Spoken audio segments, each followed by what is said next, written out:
नमस्कार दोस्तों, राम राम। ये जो है सेकंड ग्रेड का पेपर है, ठीक है। और ग्रुप सी का है, जीके वाला है। एग्ज़ाम लगी थी 14/7/26 को और मॉडल आंसर की डेट है 30/7/2024। अब इसमें 40-50 क्वेश्चन देख चुके हैं, आरपीएससी के माध्यम से एग्ज़ाम लिए है ना। जीके वाला है, ठीक है, ग्रुप सी का।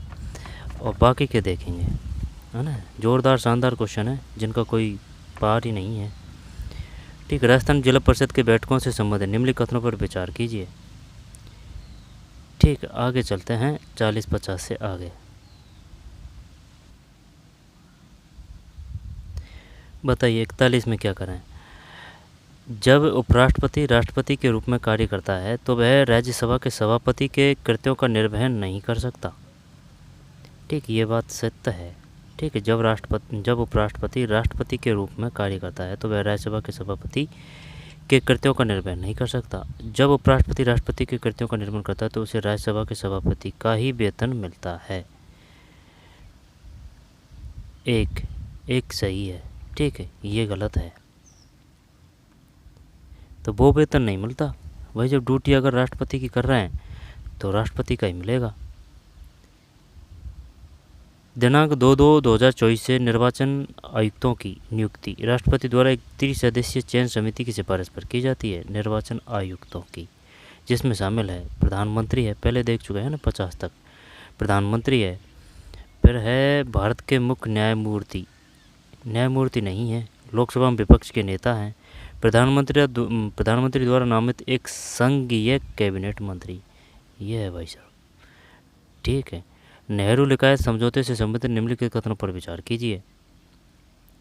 नेहरू लिकायत, ये बताइए सविनय अवज्ञा आंदोलन कब हुआ था। सविनय अवज्ञा आंदोलन हुआ था 31 से 34, और दांडी मार्च 1930, बंग भंग 1905, सूरत अधिवेशन 1907, ठीक है। और मार्ले मिंटो 1909, ठीक है। बंग भंग 1905 हो गया, मार्ले मिंटो 1909, माउंटेंगू चैम्सफोर्ड 1919 है, भारत शासन अधिनियम 1935 है, भारत छोड़ो अधिनियम 1942 है, ठीक है। अशोक आंदोलन 1920 से 22 है, और वो जो है कौन सा, एरबन 31 है ना। और वो 11 सूत्री मांग है, सविनय अवज्ञा आंदोलन, एरबन समझौता 11 सूत्री मांग है, ठीक है। आगे चलते हैं 43 में एक,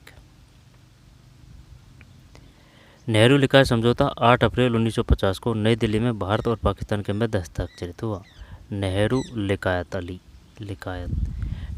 समझौता 8 अप्रैल 1950 को नई दिल्ली में भारत और पाकिस्तान के मध्य हस्ताक्षरित हुआ।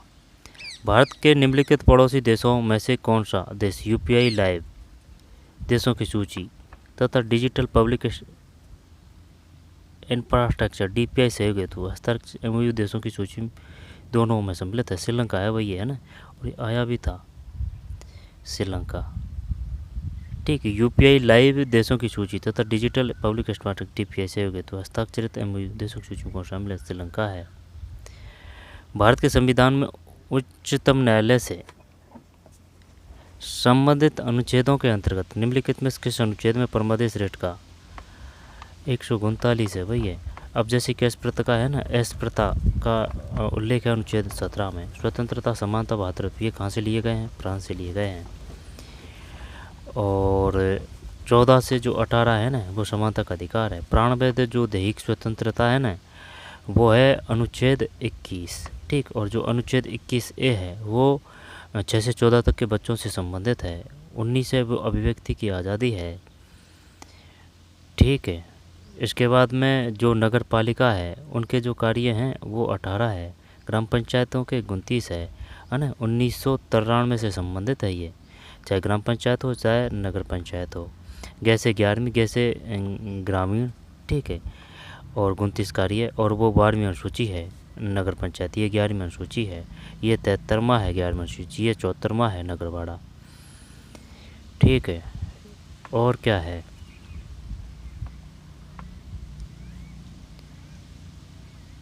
जब इस प्रकार के फैक्ट है ना, अब फैक्ट तो पूछने को तो आरपीएससी पूछती है, लेकिन वो घुमा फिरा के ज़्यादा पूछती है, समझ पे आधारित ज़्यादा पूछती है। इस प्रकार के फैक्ट के ज़्यादातर क्वेश्चन आरएसएसएम भी लेती है। जब और वो जो है ना जैसे कि 74वां में जैसे कि ये 4 है, तो ये जो मंत्रिमंडल है ना, मंत्रिमंडल, तो ये 4 जैसा ही है, तो मंत्रिमंडल या मंत्रिपरिषद का जो उल्लेख है वो 74 है। ठीक है, मंत्रिमंडल है, मंत्रिमंडल, मंत्रिमंडल या मंत्रिपरिषद, हाँ मंत्रिपरिषद है, एक ही बात है ना, मंत्रिपरिषद 74 है। और वो राज्य से संबंधित है ना, वो 63 है, यानी कि राज्यपाल स्वाभिका अधिकार शक्तियों का प्रयोग करेगा। ठीक, और राज्य की जो मंत्रिपरिषद है वो 163। ठीक, ये सेंटर की 74 है। इसके बाद में 74 सविनय विज्ञान आंदोलन कब हुआ था? 13 अप्रैल 1919 को हुआ था। वो सविनय विज्ञान नहीं, वो जलियांवाला बाग हत्याकांड 13 अप्रैल 1919। और मानगढ़ धाम घटना हुई थी 17 नवंबर 1913, और ये 1919 है। 13 अप्रैल 1919 और ये है 17 नवंबर 1913। चक्कर पड़ता है ना, जैसे कि 17 नवंबर 1913 तो है मानगढ़ धाम घटना बांसवाड़ा, है ना, और 13 अप्रैल 1919 ये वो है जलियांवाला बाग हत्याकांड। रोल एक्ट संबंधित है। दांडी मार्च कब हुआ था? दांडी मार्च तो 1930 है। ये 45 में 3 है भाई, 139। भारत के संविधान में उच्चतम न्यायालय से संबंधित अनुच्छेदों के अंतर्गत निम्नलिखित में किस अनुच्छेद पर मध्य रेट को उल्लेख किया गया है? 139, है ना। जब यहाँ मनोविज्ञान के क्वेश्चन है ये। शैक्षिक मनोविज्ञान शिक्षकों को विभिन्न आयु स्तरों पर हम देख चुके हैं, 46 में 2 है। शैक्षिक मनोविज्ञान शिक्षकों को विभिन्न आयु स्तरों पर शिक्षण की समस्याओं से निपटने के लिए विकसित विभिन्न विधियों और उपागमों को लागू करने में सहायता करता है। अधिगम प्रक्रिया। शैक्षिक मनोविज्ञान के ऐतिहासिक रुझान और वर्तमान दृष्टिकोण की तुलना करने पर प्रत्यक्ष अनुदेशात्मक दृष्टिकोण थांडाई के विचारों से अधिक मिलता जुलता है, जबकि रचनावादी दृष्टिकोण निम्नलिखित विद्वान के केंद्रीय विचार थे। शैक्षिक मनोविज्ञान के ऐतिहासिक रुझान और वर्तमान दृष्टिकोण की तुलना करने पर प्रत्यक्ष अनुदेशनात्मक दृष्टिकोण थांडाई के विचारों से अधिक मिलता जुलता है। अब वो RSSM भी पूछती है कि ये बता संज्ञानात्मक सिद्धांत किसका है? संज्ञानात्मक न है ना, तो जीन पियाजे। और जैसे कि चूहा और बिल्ली पे किसने प्रयोग किया? स्किनर पे प्रयोग किया। सूझवादी किन्हें कहा गया जाता? जैसे कि सुमिलित बाड़े बताइए। आई समझ में? तो वो भी तगड़े बड़े क्वेश्चन है, उसमें फैक्ट है तो वो हो जाएंगे। अब ये भी है, इनमें इनकी विशेषता ये है, यहाँ से लेकर यहाँ तक पढ़ लेते हैं लेकिन फिर भी पता नहीं चल पाता कि भाई क्या पूछ रहा है, क्या बताना है। ये RPSC की खासियत है। वो ज़्यादातर उन चीज़ों को उन फॉलो करती किताबों को। RSSM भी ओल्ड क्वेश्चन पेपर 6 से 10 हमारा राजस्थान है ना, उनको RSSM भी और RPSC सबको लेती है भाई। ठीक है, चाहे वो NCERT हो, ठीक है, हमारा राजस्थान हो, है ना, हिंदी ग्रंथ अकादमी की बुक हो, BA बाड़ी बुक हो, ठीक, सबको लेती है। ओल्ड क्वेश्चन पेपर हो, एक नहीं है। ये कहने का मतलब 47 में 2। शैक्षिक मनोविज्ञान के ऐतिहासिक रुझान और वर्तमान दृष्टिकोण की तुलना करने पर प्रत्यक्ष अनुदेशनात्मक दृष्टिकोण थांडाई ने किसे प्रयोग किया था? बिल्ली पर प्रयास पर त्रुटि का के विचारों से अधिक मिलता जुलता है, जबकि रचनावादी दृष्टिकोण निम्नलिखित विद्वान के केंद्रीय विचार थे। William James. एस फ्रायड ने दिया था एद अहम और पराहम। IP पावलो कुत्ता। स्किनर को चूहा और बिल्ली ने चूहा और कबूतर। ठीक, SR थ्योरी और RS थ्योरी किसकी है? सूझवादी कौन है? ब्रदमेर कलर को पाया वाटसन। वैसे वाटसन है, वैसे व्यवहारवादी है। सामाजिकता का सिद्धांत किसने दिया? तो सामाजिक में से है तो वो है वाइगोस्की।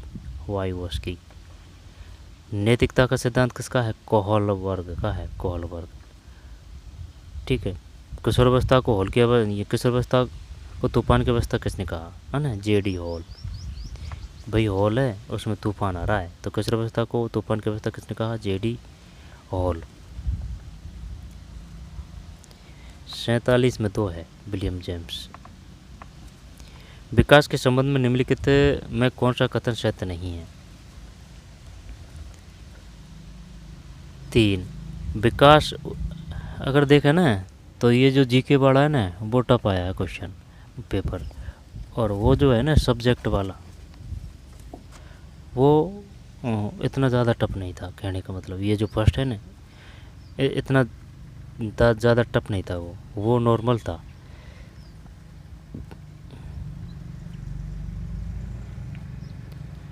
विकास उद्दीपन द्वारा सहायता प्राप्त करता है। विकास सांस्कृतिक परिवर्तनों से प्रभावित होता है। विकास में परिपक्वता एक महत्वपूर्ण भूमिका निभाती है। 48 में 3 ये नहीं है भाई, दोबारा से ले लेते हैं। विकास उद्दीपन द्वारा सहायता प्राप्त करता है। विकास उद्दीपन द्वारा सहायता प्राप्त करता है। उद्दीपन मतलब विकास सांस्कृतिक परिवर्तनों से प्रभावित होता है, सही बात है। जैसे कि कोई त्यौहार वगैरह मना रहे हैं ना, तो वही बच्चों पर प्रभाव पड़ता है ना उन चीज़ों का। उद्दीपन द्वारा सहायता प्राप्त करता है। विकास में परिपक्वता एक महत्वपूर्ण भूमिका निभाती है। परिपक्वता विकास सांस्कृतिक परिवर्तनों से प्रभावित होता है। विकास उद्दीपन द्वारा सहायता प्राप्त करता है। 3 का मतलब क्या है? Development follows a definite what a unpredictable pattern. विकास एक निश्चित किंतु अपूर्वानुमेय पैटर्न का अनुसरण करता है। निश्चित किंतु अपूर्वानुमेय, ए को हटा दे तो पूर्वानुमेय पैटर्न का अनुसरण करता है। विकास उद्दीपन द्वारा सहायता प्राप्त करता है। विकास सांस्कृतिक परिवर्तनों से प्रभावित होता है। विकास परिपक्वता एक महत्वपूर्ण भूमिका निभाती है। निम्न में से कौन सा से क्वाड के सहयोग के प्रमुख क्षेत्रों में शामिल है? निम्न में से कौन से क्वाड के सहयोग के प्रमुख क्षेत्रों में शामिल है? 49 में 4 है। ठीक है, यानी कि 1, 2 और 3।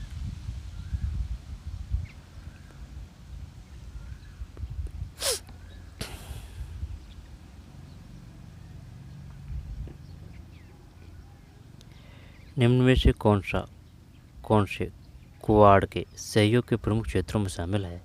क्वाड मतलब मानवीय सहायता और आपातकालीन प्रतिक्रिया, आर्थिक समृद्धि और सुरक्षा, महत्वपूर्ण और उभरती। नहीं, वो बात तो सही है, लेकिन ये क्वाड मतलब क्वाड है क्या? Following is are include among the key area of cooperation of the Quad. 49 में 4 है भाई। मानवीय सहायता और आपातकालीन प्रतिक्रिया, आर्थिक समृद्धि और सुरक्षा, महत्वपूर्ण और उभरती प्रौद्योगिकी। ये तो समझ में नहीं है, क्वाड का पता नहीं है। क्वाड किसे कहते हैं? कोहलबर्ग है ना, तो नैतिक विकास का सिद्धांत कोहलबर्ग ने दिया था। 2 है इसमें। सिद्धांत के अनुसार किस अवस्था में बच्चों में नैतिक आचरण पूर्णतः आंतरिक नियंत्रण होता है तथा वे अपना व्यवहार आंतरिक मानकों के अनुसार करते हैं? तो यह है उत्तर रूढ़िगत नैतिक तर्कणा का स्तर। आंसर देख क्या ऑप्शन दिया है। कोहलबर्ग के नैतिक विकास के सिद्धांत के अनुसार किस अवस्था में बच्चों में नैतिक आचरण पूर्णतः आंतरिक नियंत्रण में होता है तथा वे अपना व्यवहार आंतरिक मानकों के अनुसार करते हैं?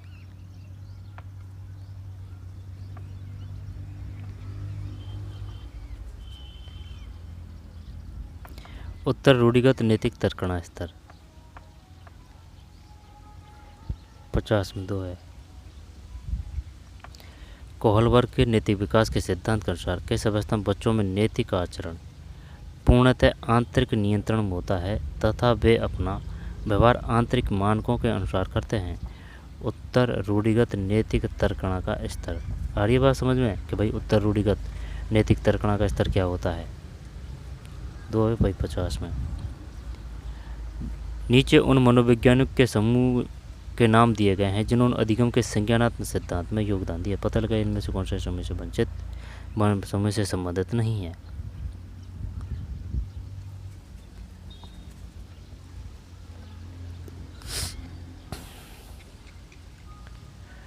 जब ये तो चिन्ह का आ जाएगा टोलमैन का, तो कहे भाई खिलौना, अन्य तो खिलौना वो चिन्ह तो है। देखते हैं, नीचे उन मनोवैज्ञानिकों के समूह के नाम दिए गए हैं जिन्होंने अधिगम के संज्ञानात्मक सिद्धांत में योगदान दिया। पता लगाई कि इनमें से कौन इस समूह से संबंधित नहीं। जेबी वाटसन, ये तो व्यवहारवादी है। वॉल्फगैंग कोहलर, पूरा नाम है ये, वॉल्फगैंग कोहलर। मार्टिन सेलिगमैन, 51 में।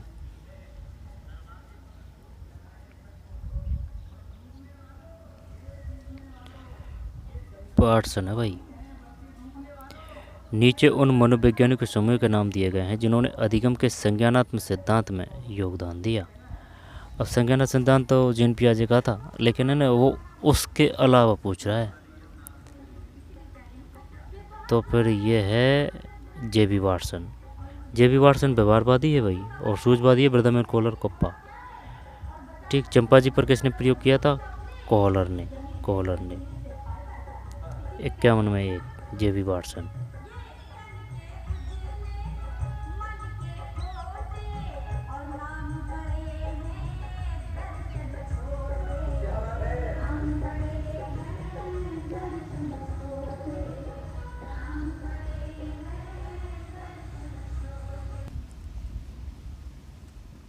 दोबारा से देखते हैं।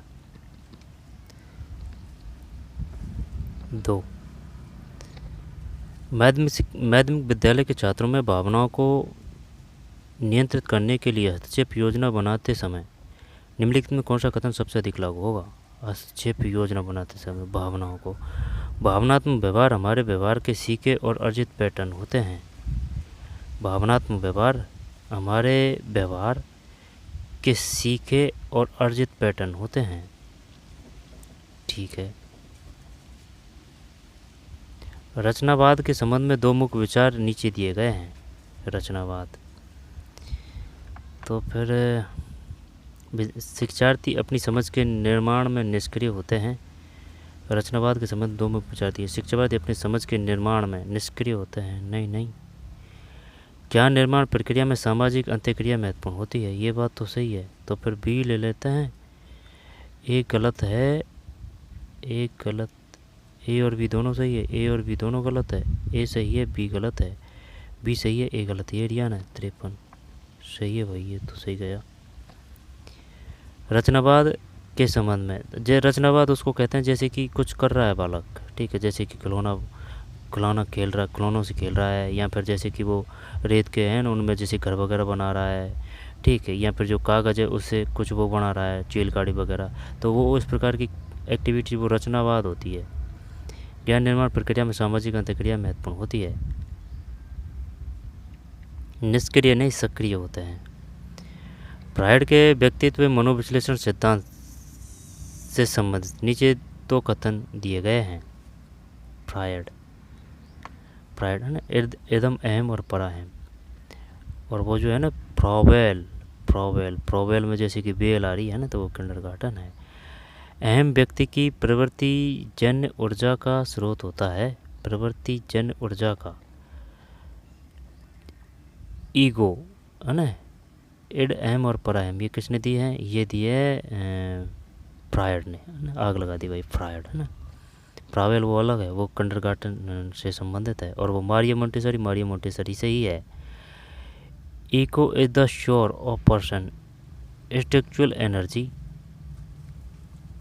ईगो है, ego does not care for moral values society for other individual. अहम व्यक्ति की प्रवृत्तिजन्य ऊर्जा का स्रोत होता है। अहम को नैतिक मूल्यों, समाज या अन्य व्यक्तियों की परवाह नहीं होती। अहम को लग तो दोनों ही सही रहे भाई। ये 54 में 4 अत्यरी की दोनों ही गलत है। 54 में 4 ए भी दोनों असत्य है। अहम व्यक्ति की प्रवृत्तिजन्य नहीं है भाई, ये ऐसे समझ में।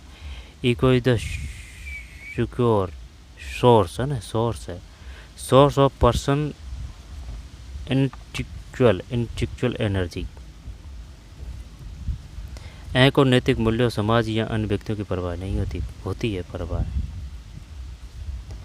हम जो सीखते हैं वह विशिष्ट प्रतिक्रियाओं के बजाय अपेक्षाओं का एक समूह या पर्यावरण का एक संज्ञानात्मक मानचित्र होता है, जिसमें एक अर्जित अपेक्षा होती है। अपेक्षा, ठीक, जैसे कि पिताजी को छात्र से, अपने पुत्र से ये अपेक्षा थी कि वो 80 बनाएगा। अपेक्षा, उपेक्षा नेगेटिव होता है ना, कि मुझे ये आपसे उपेक्षा नहीं थी, मुझे आपसे ये उपेक्षा नहीं थी।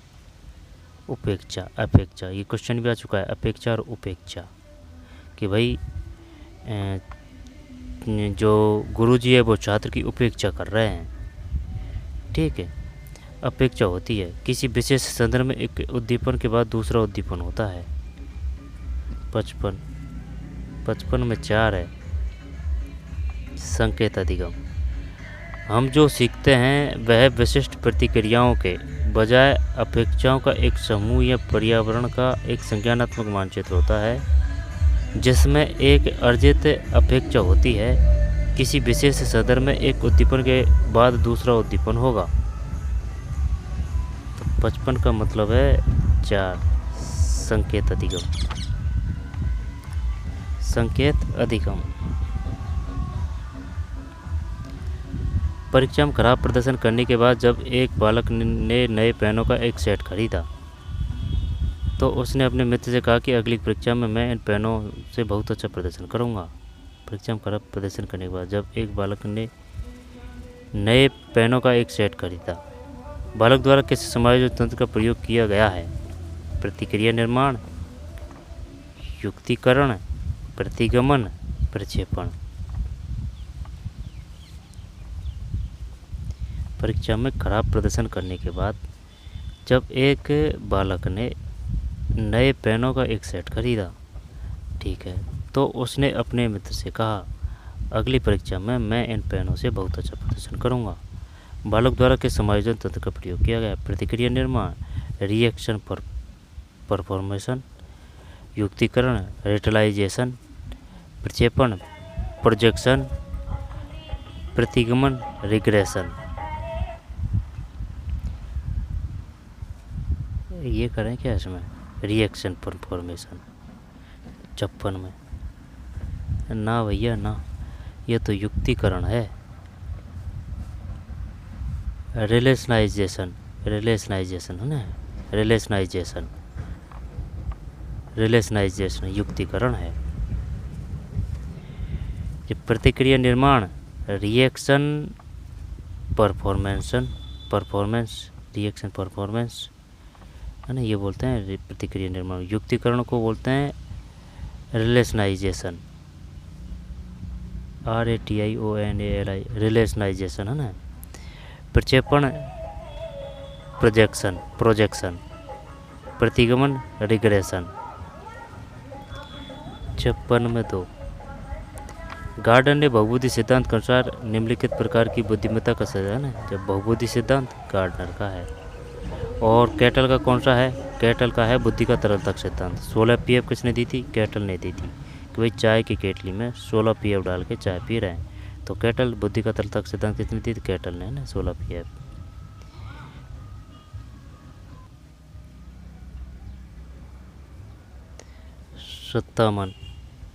सत्तावन में 1 है, तो 57 1 का मतलब है 4 3 2 1, 4 3 2 1 है।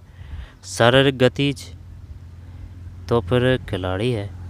गार्डनर के अनुसार है बहुबुद्धि सिद्धांत के अनुसार निम्नलिखित प्रकार की बुद्धिमत्ता का ना, ये ऐसे याद कर रखा है भाई, जो रेल की पटरी है उस पर बहुबुद्धि लोग जा रहे हैं ना, पटरी को ही गार्डनर बोलते हैं। गार्ड जैसे मकान की वो छत वगैरह बनाते हैं ना, पहले बनाते थे, है ना, तो लोहा का वो गार्ड जो पटरी जैसे है ना, उससे याद कर रखा है कि भाई बहुबुद्धि लोग जाते हैं पटरी पे, ठीक है। तो शारीरिक गतिज खिलाड़ी बनेंगे। अंतर्व्यक्तिक मनोवैज्ञानिक बनेंगे। अंतर का भी वो बार बार में क्वेश्चन पूछता है भाई, है ना, जैसे कि 57 में 1 है, यानी कि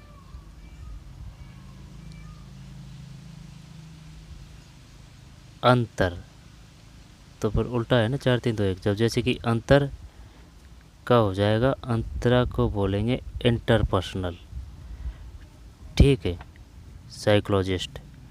और अंत है व्यक्तिक, अंतर और अंत है, ये इंट्रा है, ठीक, इंट्रा।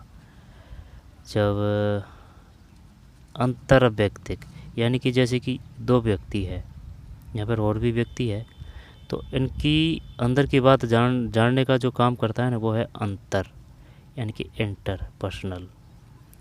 आई बात समझ में? और ये जो है ना अंत है, ये हो जाएगा यानी कि स्वयं से आ जाएगा ये। अंत है व्यक्ति, अंत है ये स्वयं से है, अंतर ये दूसरों से संबंधित है, यानी दूसरों की मन की बातों को जानना, वो अंतर व्यक्तिक है, इसको बोलेंगे इंटरपर्सनल। और अंत है एंटरा, है ना, ये स्वयं खुद से है। 57 में 1, 4 3 2 1।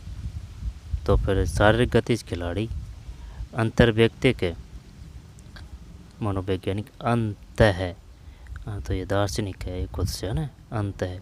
कभी कभी ये इंग्लिश भी दे देता है। एंटर का मतलब क्या है, एक से अधिक है, उनके अंदर की बात जाना ना, अंदर की बात जाना, मन की बात जाना, एंटर। और स्वयं की एंटरा, अंत है। स्थानिक आर्किटेक्ट है, आर्किटेक्ट। व्यक्तित्व के शील गुण सिद्धांत के बारे में निम्नलिखित में कौन सा कथन सही नहीं है? व्यक्तित्व के शील गुण सिद्धांत के बारे में निम्न में से कौन सा कथन सही नहीं है? करते हैं रुक। व्यक्तित्व के शील गुण सिद्धांत के बारे में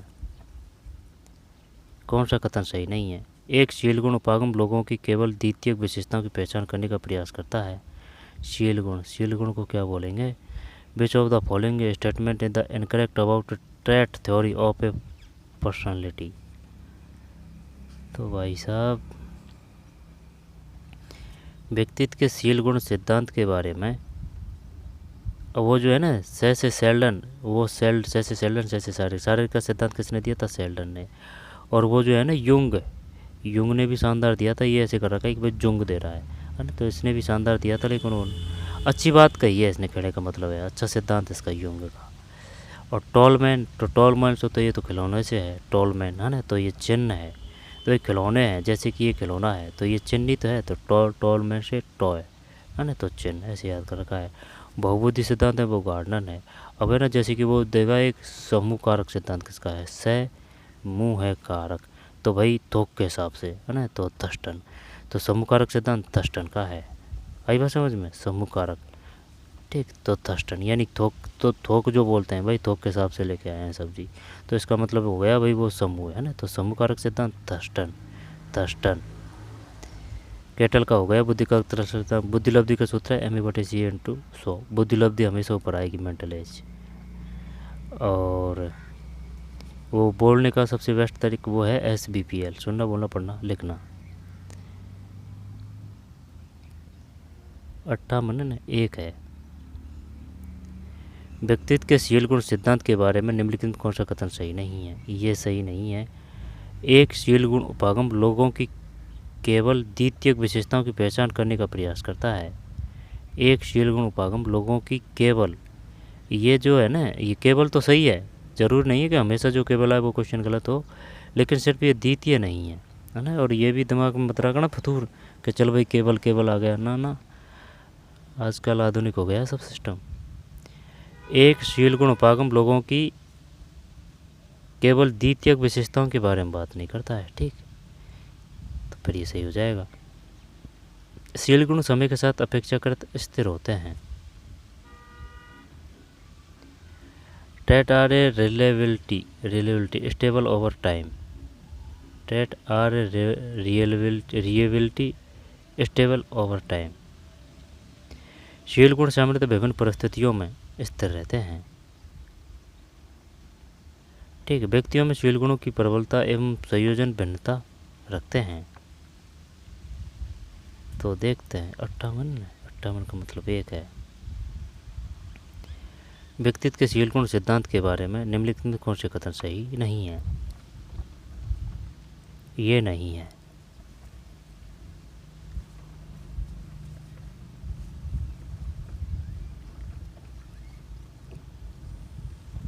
शील गुण समय के साथ अपेक्षाकृत स्थिर होते हैं, trait are reliability stable over time. Stable शील गुण समय के साथ अपेक्षाकृत स्थिर होते हैं। शील गुण सामान्यतः विभिन्न परिस्थितियों में स्थिर रहते हैं, विभिन्न परिस्थितियों में। व्यक्तियों में शील गुण की प्रबलता एवं संयोजन भिन्नता रखते हैं। Strength and a communication of a trait vary across a individuals. ये गलत है। शील गुण समय के साथ अपेक्षाकृत स्थिर होते हैं। शील गुण सामान्यतः विभिन्न परिस्थितियों में स्थिर रहते हैं,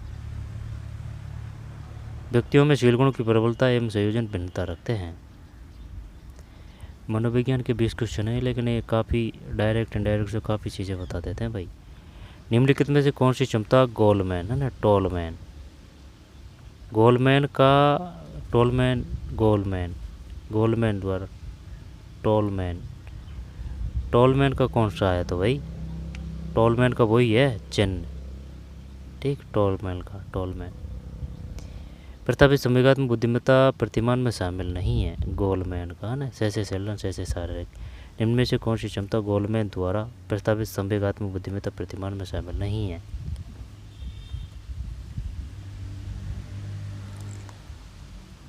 5(9) में 3। निम्नलिखित में से इनको हटा ना, ये नहीं है।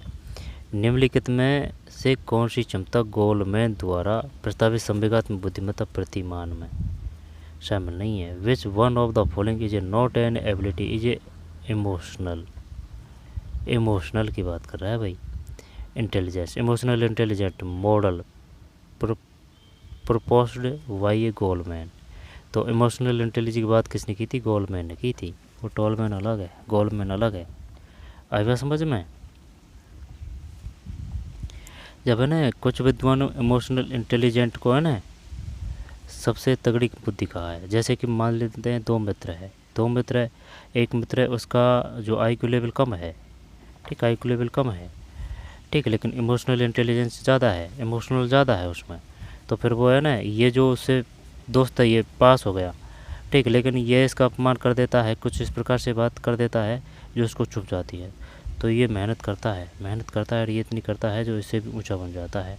तो वो होती है इमोशनल इंटेलिजेंस, संवेगों का आत्मसातीकरण। 5(9) में 3। निम्नलिखित में कौन से मनोसामाजिक प्रेरकों के उदाहरण हैं? उपलब्धि की आवश्यकता, नहीं। प्यास की संबद्धता मतलब है नीड फॉर एफिलिएशन। जिज्ञासा और अन्वेषण की आवश्यकता, आत्मवास्तविकरण की आवश्यकता। जब संबद्धता समझ में नहीं आ रही भाई, इसको बोलते हैं नीड ऑफ ए एफिलिएशन। जब इसको हटा देते हैं, जब देख सुन मेरी बात, अब इसमें क्वेश्चन करते हैं अपन, है ना, हो जाएगा ये तो। 1 है, 2 है और 3 है। AEF देख भाई, AEF और है AEF, AAA, ADE, आत्मवास्तविकरण की आवश्यकता। ये कभी कभी है ना ये इस प्रकार के दे देता है जो इनमें भी गलती कर देता है। मनोसामाजिक प्रेरणा के उदाहरण है। उपलब्धि की आवश्यकता, need for achievement, need for hunger नहीं है, प्यास की भी आवश्यकता नहीं है। फिर संबद्धता तो है भाई, जैसे कि माता पिताओं से प्यार चाहना, ठीक है। तो फिर ऐसे कर ले तो ADEF देख, ADEF ये दिया ना। तो फिर देख अगर इसमें भी है क्या, सेट में है भाई, 2 है, ठीक है। तो उपलब्धि की आवश्यकता, संबद्धता की आवश्यकता, जिज्ञासा और अन्वेषण की आवश्यकता, आत्मवास्तविकरण की आवश्यकता। आत्मवास्तविकरण, नीड फॉर क्रिस्टलिटी एंड एक्सप्लोरेशन, जिज्ञासा और अन्वेषण की आवश्यकता। आत्मवास्तविकरण की आवश्यकता, नीड फॉर सेल्फ ऑथराइजेशन। संबद्धता की आवश्यकता, नीड फॉर एफिलिएशन। उपलब्धि का, नीड फॉर अचीवमेंट। सृजनात्मकता के निम्नलिखित में किस तत्व का तात्पर्य अनेक तरह के विचारों की खुली अभिव्यक्ति से होता है? सृजनात्मकता के निम्नलिखित में से किस तत्व का तात्पर्य अनेक तरह के विचारों की खुली अभिव्यक्ति से होता है? लचीला है तो कोई दिक्कत नहीं है ना, लचीला। 61, अरे यार गलत है भाई, ये इसमें है धारा प्रवाहिता। नहीं वो बात तो तेरी सही है, सृजनात्मकता के निम्नलिखित में से किस तत्व का तात्पर्य अनेक तरह के विचारों की खुली अभिव्यक्ति से होता है, मौलिकता नहीं है, विस्तारण नहीं है।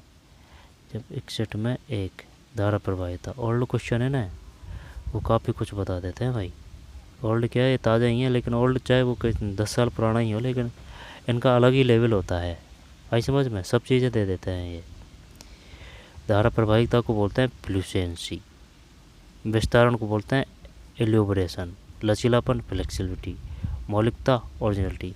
क्योंकि भाई इनको एक दो आदमी नहीं मिलाते हैं, काफ़ी कमेटी मिलके बनाती है, प्रूफ रीडिंग होती है, जब ये पेपर छपते हैं लाखों करोड़ों रुपये लगते हैं एग्ज़ाम में। तो वो क्वेश्चन ऐसी पर, और ये सब क्वेश्चन की बात है, तो ऐसे ही थोड़ी है। तो वो पेपर ओल्ड पेपर, चाहे वो जिस भी भर्ती की एग्ज़ाम की तैयारी करे, तो सब के ओल्ड पेपर निकाल देने चाहिए। 61 में एक धारा प्रवाहिता। व्यक्तिगत भिन्नताएं प्रकृति और पालन पोषण दोनों का परिणाम है। प्रकृति और पालन पोषण दोनों का परिणाम है, सही बात है। जो लोग यह मानते हैं कि व्यक्तिगत व्यवहार पूरी तरह से आनुवंशिक कारकों द्वारा नियंत्रित, उन्हें नेटिविस्ट कहा जाता है। अब ये पता नहीं है भाई अपन को, उन्हें नेटिविस्ट कहा जाता है कि क्या है। 62 में 2 यार दोनों सत्य है, आर्य की सही व्याख्या नहीं है।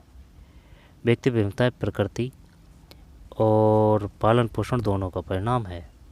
जो लोग ये मानते हैं कि व्यक्तिगत व्यवहार पूरी तरह से आनुवंशिक कारकों द्वारा नियंत्रित होता है, उन्हें नेटिविस्ट कहा जाता है।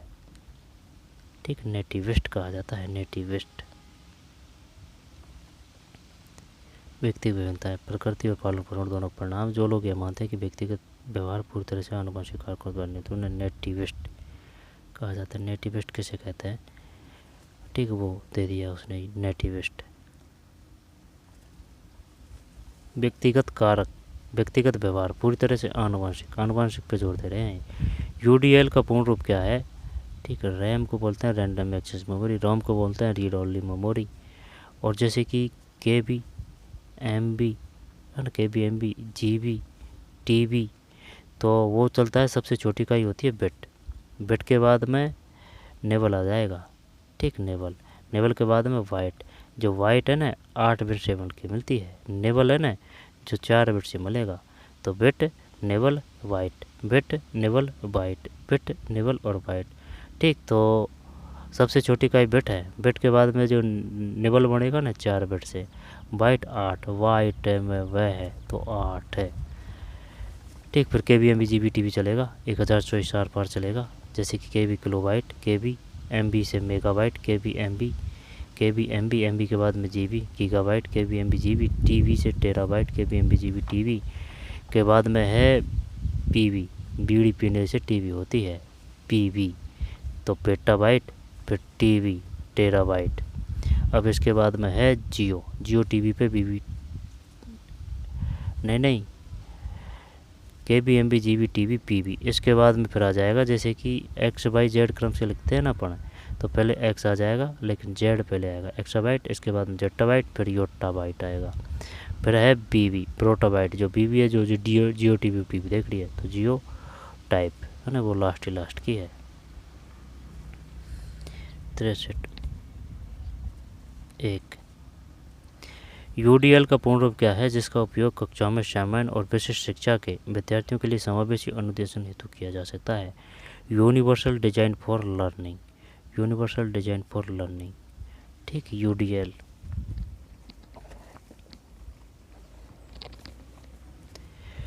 यूडीएल का पूर्ण रूप क्या है, जिसका उपयोग कक्षाओं में सामान्य और विशिष्ट शिक्षा के विद्यार्थियों के लिए समावेशी अनुदेशन हेतु किया जा सकता है?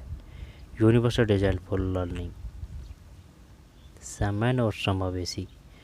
उपलब्धि प्रेरणा की आवश्यकता के संदर्भ में निम्नलिखित में से कौन सा उन छात्रों का लक्षण नहीं है जो मानते हैं कि बुद्धि परिवर्तनशील है और अनुभवों और प्रयासों से इसमें वृद्धि हो सकती है? उपलब्धि अभिप्रेरणा की आवश्यकता के संदर्भ में निम्नलिखित में से कौन सा उन छात्रों का लक्षण नहीं है जो मानते हैं कि बुद्धि परिवर्तनशील है और अनुभवों और प्रयासों से इसमें वृद्धि हो सकती है। तो बताना क्या है इसमें, अचीवमेंट, जब उपलब्धि प्रेरणा की आवश्यकता के संदर्भ निम्नलिखित में कौन सा उन छात्रों का लक्षण नहीं है।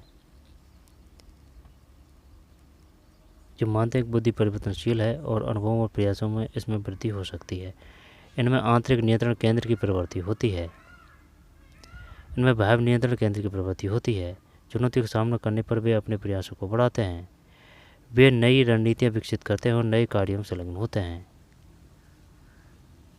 घुमा के दिया है, इनमें से कौन सा उन छात्रों का लक्षण नहीं है जो मानते हैं कि बुद्धि परिवर्तनशील। तो इसमें यह आ जाएगा भाई बाह्य नियंत्रण केंद्र के, इनमें बाह्य नियंत्रण केंद्र की प्रवृत्ति होती है। इनमें आंतरिक नियंत्रण केंद्र की प्रवृत्ति होती है। ये बात तो सही है, ये आना चाहिए भाई। 64, अरे यार हाँ सही तो है, 2 ही तो है, ठीक 2 ही है। इनमें आंतरिक है ना, जब ये उल्टा पूछ रहा है, इनमें आंतरिक नियंत्रण केंद्र की प्रवृत्ति होती है, सही बात है, आंतरिक नियंत्रण केंद्र की। चुनौतियों का सामना करने पर वे अपने प्रयासों को बढ़ाते हैं। चुनौतियों का सामना करने पर वे अपने प्रयासों को बढ़ाते हैं। दोबारा से देखते हैं, उपलब्धि प्रेरणा की आवश्यकता के संदर्भ में इनमें से कौन सा उन छात्रों का लक्षण नहीं है जो मानते हैं कि बुद्धि परिवर्तनशील है और अनुभवों प्रयासों से इसमें वृद्धि हो सकती है। उनमें आंतरिक नियंत्रण केंद्र की प्रवृत्ति होती है, सही बात है, ये नहीं है। चुनौतियों का सामना करने पर वे अपने प्रयासों को बढ़ाते हैं। वे नई रणनीतियाँ विकसित करते हैं और नए कार्यों में संलग्न, वे नई रणनीतियाँ विकसित करते हैं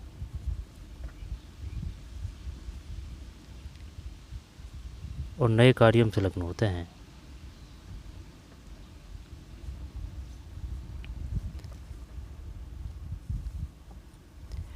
निम्नलिखित सृजनात्मक कौशलों का उनसे संबंधित प्राथमिक कार्यों से मिलान कीजिए। कल्पना, कल्पना का तो मतलब है विचार रखना एवं सर्वोत्तम विचारों का चयन करना, ध्यान से सुनना और अलग ढंग से सोचना। पहचान, प्रतिक्रिया, समाधान प्रस्तुत करना, खुली विचारधारा, समस्या समाधान। जिज्ञासा, पहचान, प्रतिक्रिया, समाधान प्रस्तुत करना, नहीं ये तो नहीं है।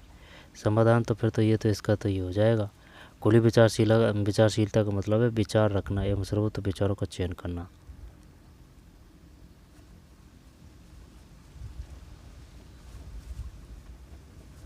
खुली विचारशीलता, तो खुली विचारशीलता है तो विचार रखना एवं सर्वोत्तम विचारों का, हाँ तो फिर यही है। अब जिज्ञासा, पूछताछ एवं अवलोकन करना।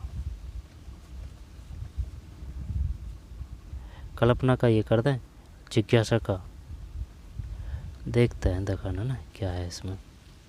65 में 3 है, 2 3 4 1, 2 3 4 1, 2 3 4 और ये 1 है।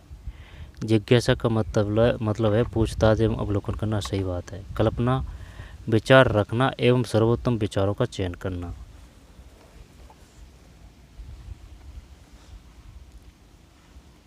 कल्पना कैसे कहते हैं, कल्पना कहते हैं इमेजिनेशन, इमेजिनेशन है। विचार रखना ये था भाई, इसमें अपन ने दूसरा किया था, इसमें ये खुली विचारशीलता किया था इसमें ना।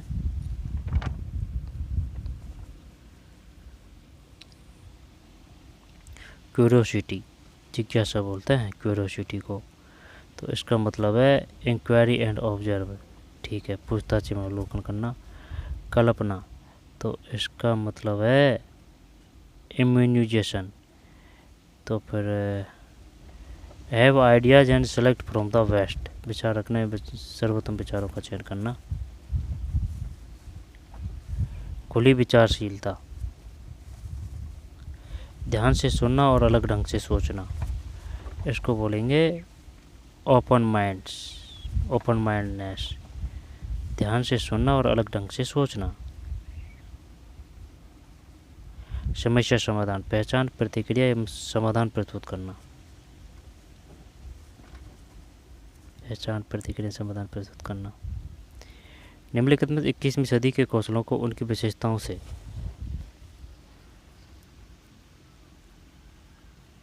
मिलाइए। मिलाते हैं रुख। जब सहयोग, संचार, नवाचार, इनोवेशन, नेतृत्व लीडरशिप, संचार कम्युनिकेशन, सहयोग कोलैबोरेशन।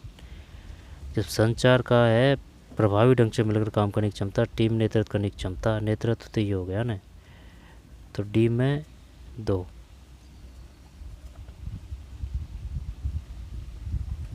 नेतृत्व प्रभावी ढंग से मिलकर काम करने की क्षमता। एक मिनट ये फंसा रहा है शायद। नेतृत्व सोचने के नए तरीकों को खोजने और विकसित करने की क्षमता। सोचने के नए तरीकों को खोजने और विकसित करने की क्षमता, ये तो नवाचार है। और नेतृत्व टीम का नेतृत्व करने की क्षमता, चल ठीक है। संचार प्रभावी ढंग से मिलकर काम करने की क्षमता, अपनी इच्छाओं को व्यक्त करने की क्षमता। संचार देखते हैं क्या मानता है।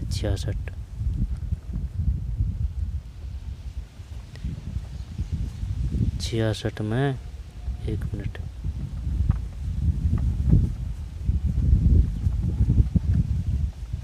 एक है भाई, एक का मतलब है 2 1 4 3, 2 1 4 3, 2 1 4 और 3। सहयोग प्रभावी ढंग से मिलकर काम करने की क्षमता, सही है। संचार अपनी इच्छा को व्यक्त करने की क्षमता, सही है। नवाचार सोचने के नए तरीकों को खोजने और विकसित करने की क्षमता, सही है। नेतृत्व कोई दिक्कत नहीं है। निम्नलिखित में से कौन सी नदियाँ कच्छ के रण में अपना जल विसर्जन करती है? कौन सी नदियाँ कच्छ के रण में, गुजरात में है कच्छ के रण, अपना जल विसर्जित करती है? तो भाई साहब देख, ले से लूनी, लूनी में नए है ना, तो नागपाड़ अजमेर से लूनी का उद्भव होता है। मैं से माई है, मैं से मंदसौर है, और मैं से मध्य प्रदेश, यानी मध्य प्रदेश के मंदसौर गांव से माई नदी का उद्भव होता है। इसकी जो सहायक नदी है ना, वो अनास है, बनास मत कर देना। और वो जो है ना कौन सी, एक तो अनास होगी, ये माही की, और सनम तेरी कसम, तो वो पनम है ना, वो भी माही की है। पनम, अनास, ठीक है। इसके बाद में बनास में पार्वती, काली सिंध है ना, वे ज़्यादा आएंगे, या तो ये ब्याह चाहे ये ब्याह, और 3 अक्षर ज़्यादा आएंगे, जैसे पार्वती, बनास और बामनी, ठीक। काली सिंध याद कर लेना। चंबल की सहायक नदियाँ हैं ये। लूनी की सहायक नदियाँ ई की मात्रा ज़्यादा लगेगी, चोजड़ी, लीलड़ी, सूकड़ी, बांडी, ठीक। खारी बनास की भी है, खारी उसकी भी है, किसकी, लूनी की, ठीक है। और एक बांडी, फिर गोहिया है जो चुहिया से याद कर रखी है, बांडी और गोहिया। लीलड़ी, जोजड़ी, सुकड़ी, बांडी और गोहिया। लेने नाच नागपाड़ अजमेर, ठीक है। बालोतरा तक मीठा पानी रहता है, इसके बाद फिर खारा हो जाता है। बंदेज कहाँ है, जोधपुर में। गैपसर कहाँ है, डोगरपुर में। और वो है ना कौन सा, काले हिरण, तालचा पर अभ्यारण्य, चूरू। इनमें से कौन सी नदी कच्छ के रण में अपना जल विसर्जन करती है? जब, और ये जो है ना, जैसे कि भाई अगर हम देखें कि ये अपना राजस्थान है, ये अपना राजस्थान है, तो फिर साबरमती नदी का उद्भव उदयपुर की निचली निम्न दक्षिण पश्चिम पहाड़ी से होता है। साबरमती में से मती है, मैं से हतमती है, ठीक। मती छोटी मात्रा है कि मती, तो हतमती साबरमती की सहायक नदी है। साबरमती में बह है तो वाकल भी साबरमती की सहायक नदी है, ठीक है। और भी है लेकिन ये याद है। चंदेरिया वो चित्तौड़गढ़ में है, जस्ता से संबंधित है साबरमती। और कातली कांकनी है ना, वो सीकर में है, कंडेला की पहाड़ियाँ। आंतरिक प्रवाह की नदियाँ हैं ये। आंतरिक प्रवाह की है ना जो, वो है कौन सी, लूनी भी है। आंतरिक प्रवाह की और नॉर्मल बाड़ी दोनों में आती है लूनी।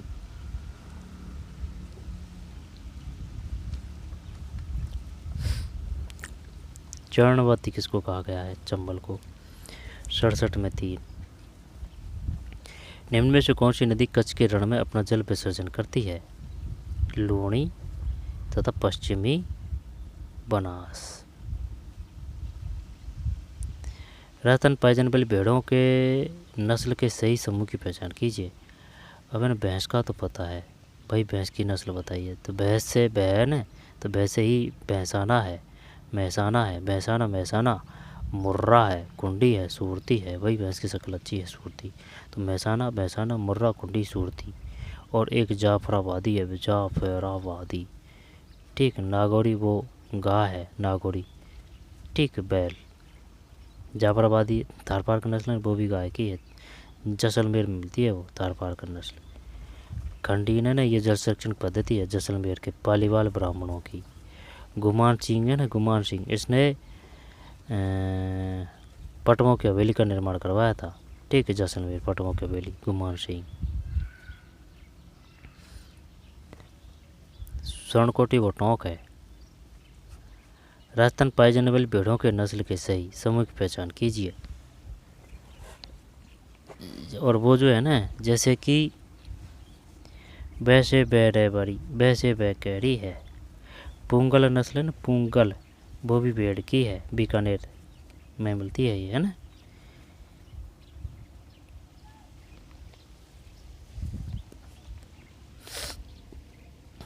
अड़सठ में एक है।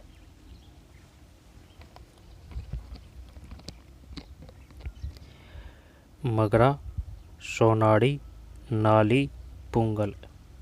तो पुंगल तो बीकानेर में मिलती है ना। और बरबरी वो बकरी की है, क्योंकि वैसे बरबरी वैसे बकरी।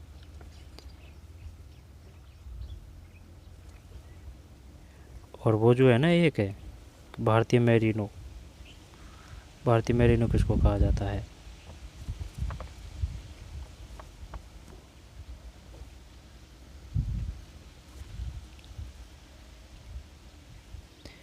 अड़सठ में एक। मगरा, सोनाड़ी, नाली और पुंगल। नाली भेड़ ही है, पुंगल भी भेड़ ही है। सोनाड़ी, मगरा, सोनाड़ी में चक्कर पड़ सकता था भाई। राजस्थान पाई जाने वाली भेड़ों में नस्ल के भेड़ों के, है ना। और वो जो अमेरिका से लाई गई है ना, वो कौन सी है? भारतीय मैरिनो।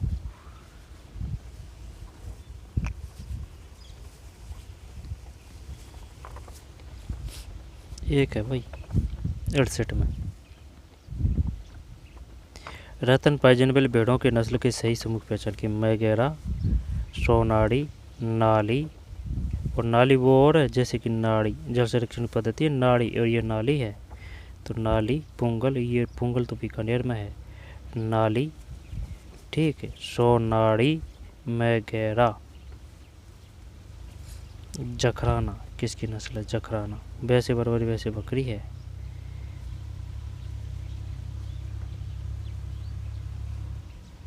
अड़सठ में एक है। दोबारा से देखते हैं। राजस्थान पाई जाने वाले भेड़ों के नस्ल के सही समूह की पहचान कीजिए। मगरा,